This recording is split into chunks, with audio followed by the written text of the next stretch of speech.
Here is how to add multiple links to your Instagram bio. So let's get started. The first thing you have to do is ensure you have the latest version of Instagram. So to do this, just go to the Play Store and then search for Instagram. Then if you see an option to update, just do that. Or else, open Instagram and then come to the profile page, which is at the bottom right. Once you're here, just click on Edit Profile and then click on Add Link. Now click on the plus button to add a link, and as you can see, we can add the URL and a title for the link. So I'll add one for now.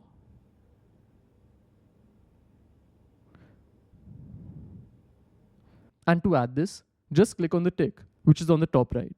And as you can see, this link has been added. If you want to add one more link, click on Add Link again. And the same way, we can add one more link. And click on the tick.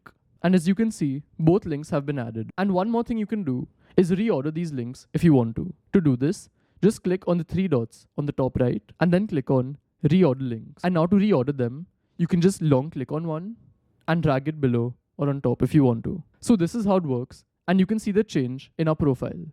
So now if someone clicks on the links, they can see both of the links below. So this is how it works, and I'll see you in the next one. Goodbye.